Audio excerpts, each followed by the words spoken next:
Okay, so let me just refer to my structure here that we're blowing away, which is okay. So they're just listening to things that happen in council. It occurs there are other duties other than just attending the council meeting. There's something called committees, and maybe you can elaborate a little bit on how that works.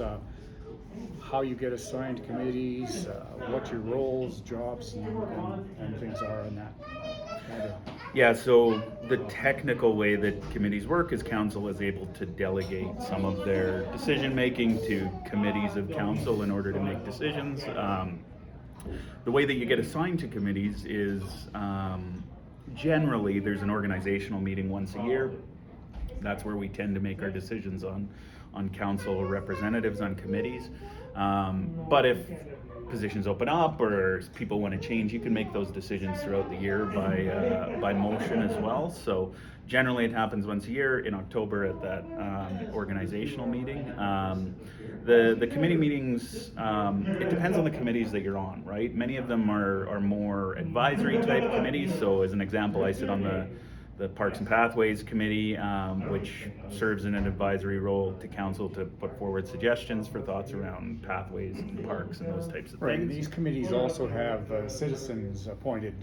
They do, yeah, and if there's folks who are thinking that they aren't sure if they want to run for council, committees are a fantastic way to get involved in these sorts of things as well, right? So those committees end up meeting, I mean, some of them meet monthly, it just depends on the committee. Some of them meet once a quarter, and you get together and ultimately make recommendations back to council for council to act upon. So. And are the members at large, are they appointed annually as well typically, or? So it's not an annual appointment typically. It depends from committee to committee. Each committee has its own set of rules associated with it. Some of those committees will have term limits, call it, on committee members.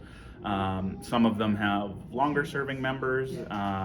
In general, most community volunteers will sign up for a period of time, and then they may have things come up and they're unable to participate, and ultimately somebody gets replaced. So it's really on an ad hoc basis that you tend to add people to councils or to committees, and to be perfectly honest, we tend to be short on people on committees on a fairly regular basis. Right, and so people who are interested, there's actually, these positions are advertised on the Turner Valley website as well, right? They are, yeah. You'll see them on Facebook occasionally, but they'll always be on the Turner Valley website. There are positions right now, I think, on the Municipal Planning Commission, Family and Community Support Services. There's a couple of them out there right now anyway, and great opportunities to get involved. Actually, I was on the Intermunicipal Subdivision Board as a community rep before I ran for council, and that was kind of, getting my feet wet a little bit. Right, having an insider look, right? Yeah, exactly. So it's a great way to sort of test things out and see if it's something that you're interested in pursuing further. So. Well, we certainly hope some people will go beyond that in this session, because we do want to attract more candidates. I don't know exactly how many people have filed their papers, but we do have, I think it's till the 20th of September. That's right, yeah. For people to make their decisions, and I'll try and wrap up with some of that as we get going. So we talked about the work environment, we talked about, learning curve, we talked about, getting going on this. It doesn't sound like it's anything more than any new job would be, right? No. What about, beyond that, let's talk a little bit about the workload. Yeah. How much time does it take to reasonably fill the role? Yeah, it's hard to give you a one-off answer to it, because it just depends on the time of year. It depends on what's going on. It depends on the business of the town at the time. So, I would say an average council meeting, and council meetings in Turner Valley happen twice a month. So in an average council meeting, I'm probably spending on average 2 to 3 hours prepping for meetings. So that's essentially review the agenda package, put together all your questions, make sure that you are prepared to make decisions when you get into get into the meetings. So so that's every couple of weeks you're spending a few hours, right? So that everybody says that doesn't seem like it's that bad, but then you throw committee meetings on top of that. You're going to have a few of those a month at least. You also throw, you know, just your own research and activity. That's going to be a number of hours a month, depending on how active you are on that front. So, you know, at the end of the day, most people, I would say, it's probably a 10 to 20 hour. Well, no, I wouldn't say 20 hours a week, but I'm probably putting 10 hours ish in a week to town-related activities, right? Right. So there is a lot of information that's available, typically from other municipalities, peer municipalities, and others that I know people will research when something comes up, so that they'll have a background on it from other places where things may or may not have worked. Does that take up some time as well? Absolutely, yeah. We spend a lot, well, I shouldn't say we, I personally spend a lot of time if something's in front of us, trying to understand how other communities have looked at it, what other approaches might be to it. You can always request information as well. Now, I tend to take the approach of, I do the work myself and figure it out, and because I know what my questions are and I know that I'm going to have follow-on questions. So it's a lot easier to just, you know, go out and get some answers yourself. Now, if there's information that's, you know, maybe less public or harder to find, you can always go to your administration and say, well, what I'd really like to know is A, B, and C. Can you bring that back for us to make a decision with that information in hand as well? But there is a lot of information that's generally available that helps you there's a ton. Do a good job. There's more than you could ever want to wade through as far as information goes. Yeah. Right. It reminds me of the federal politics, a saying I heard recently that you can become involved in politics because you want to do something, or you can become involved because you want to be something. Right. And hopefully we're attracting the people who want to do something. I think our council has been fairly productive. We don't get people just trying to turn things down for no apparent reason. But, yeah, and I think, you know, ultimately you need to try to advance what you think the best wishes of the community are, and you know, it's a process. It can be, that's probably one of the toughest adjustments is things don't necessarily happen fast. You'd like them. I am a person who would always like things to happen faster, because I, you know, come from an environment where I used to walk down the hall and say I have an idea on something, and 2 days later I'd have a fully baked presentation in my hands. But that was that's a very different environment, and there's a lot of legal constraints that you've got to work with within a municipal environment as well. So so things can take some time sometimes to get answers, but I can get a pretty good answer myself in a lot of cases. And it's not like, it's not, I don't want to say it's not hard work, but it's, the information's there. You just have to kind of know where to go look for it, and be willing to do a little digging. So and other people on council will certainly let you know what their sources are. Absolutely, and that's sifting and sorting your way through provincial websites isn't always the easiest thing to do. But council's a big exercise in us kind of collaborating and trying to get all of us as well informed as we can be, because ultimately we may not have the same opinions on things, but it's about trying to have the best information that you can have available to you at any given time. So So we've talked about the work environment, we've talked about the workload.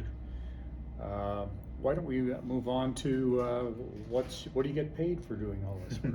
It's the big bucks. It's you get in Turner Valley, you get $1,000 a month for being on council. You also get per diem expenses for council or committee meetings that you go to, which are, I'd have to double check what they are, but they're, you know, not a huge sum of money either. It is definitely not a job that will support a family. It's in my mind, that's not what it should be necessarily, especially in a small town. And but it I think compensates you for the time that you're putting in, and I think it's in my mind it's one way to hopefully try to help get more people involved in it. I think you know, a lot of people, there's childcare issues to think about, right? And there's real costs that are associated with this sometimes, that I think that pay can help out with, right? Yeah, you shouldn't be expected to go out of pocket to do a civic duty, so. Well, and you also shouldn't be expecting to get rich on the job either. Right. That I don't think there's anyone around that table who's doing it for the money. We're doing it because we want to make Turner Valley a better place at the end of the day. Right, and that's again, we're certainly hoping to attract more people that want to make Turner Valley a better place and want to be in a position where they have some say in making that happen as well. Yeah. It's easy enough to sit back in an armchair and complain about a bunch of things, so. There's no shortage of that. Speaking of that, how many calls do you get at midnight from irate citizens? You know what? I get spared a lot of it, I think, because at the end of the day, Barry gets the worst of it as mayor. That tends to be the way that most councils work. I think is that mayors tend to be the primary point of contact that people think of when they need to get in touch with the political side of things. I do get calls. I get a lot of emails. I'll get messages on social media platforms and things like that. It's not like I'm swimming in it constantly, right? And actually, I kind of wish I had a little bit more of that. Okay, because so you're not clearing your email an hour every night then? no, it's I mean, there's a little bit here and there. A lot of it's inter-council work, right? So we're getting a lot of well, I shouldn't say inter-council work. It's just logistics of a lot of things in a lot of cases, right? But yeah, citizens reach out all the time. I try to be as accessible as possible. I actually had to dial back a little bit of my accessibility because that's one thing that I do caution people about is that if you are watching 100% of things 100% of the time, you are very quickly going to go insane. And it's not healthy. You need to be accessible and try to be on top of things, but you don't have to be the first person to comment on everything. You don't have to be the first person to chime in on everything. You just want people to be able to get a hold of you when they need to get a hold of you. And I do wish more people would reach out and actually ask those questions, because I think that's a really important part of being a citizen is directly contacting your politicians. Right, so. right. There should be no deterrence from. Oh, absolutely from not. talking to Yeah, somebody. I've always been, my email's out there, call me, and my phone number's out there, That's call me right. at any time. Well, that's why you're given a town of Turner Valley email address. Well, exactly. Yeah, and I've had my personal email out there too, and I have no issue with anybody reaching out to me any way they can get a hold of me. Now, to be fair, in a small town, a lot of the ways that people get a hold of me is at the post office, or Right. just bump into each other somewhere, right? Yeah. So you get a lot of little bits of feedback that way as well. But there's no shortage of people's opinions on things.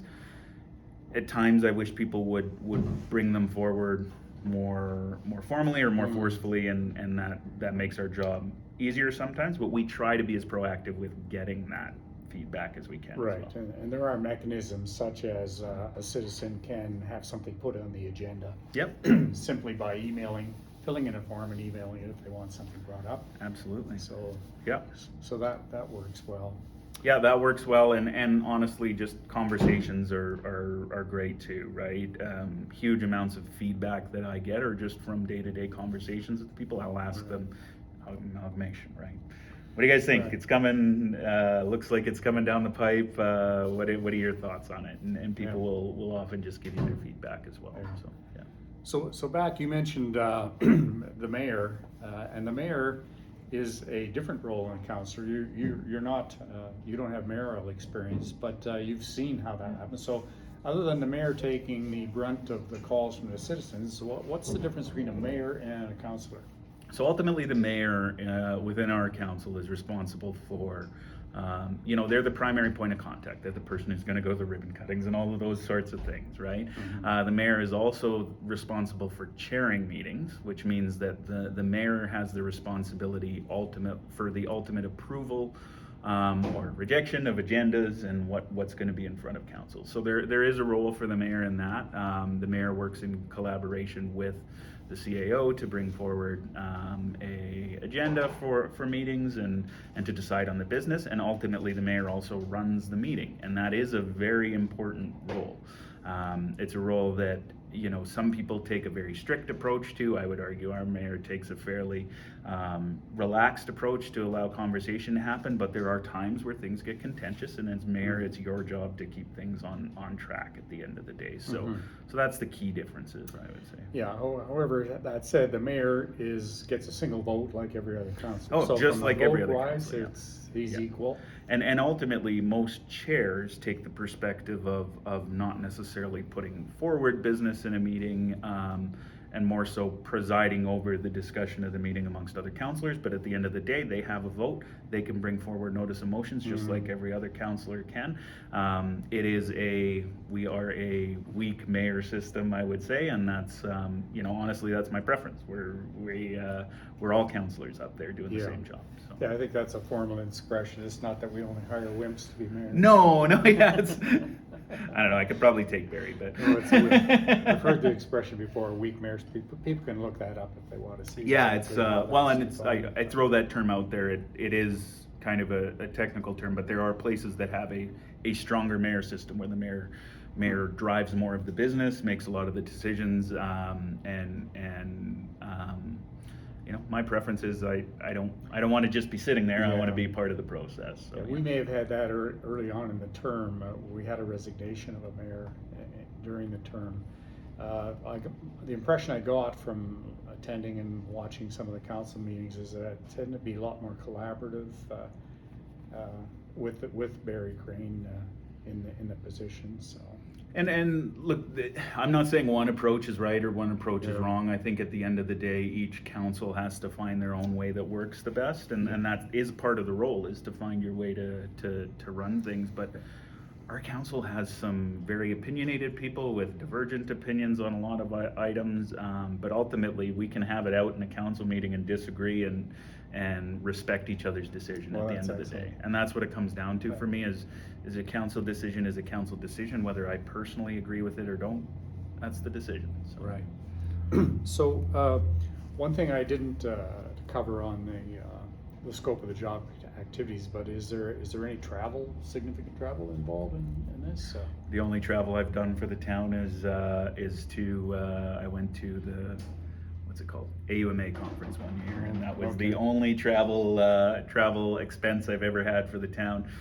Some of the councillors serve on some of our regional boards. So as an example, there's Community Futures Highwood, who's based out of Okotoks, or the Foothills Landfill Association, that's also based out of Okotoks primarily. There are meetings that take place in High River occasionally, so some regional travel, but there's not a lot outside of regional travel, and all of it's, you're reimbursed for any travel that you need to do as a councillor on kind of the standard mileage rates, and you got to stay at a hotel. You stay at a hotel, and that's that. But it's not a high flying. I didn't accumulate a lot of aeroplan points while on council. That's for sure. So yeah. Right.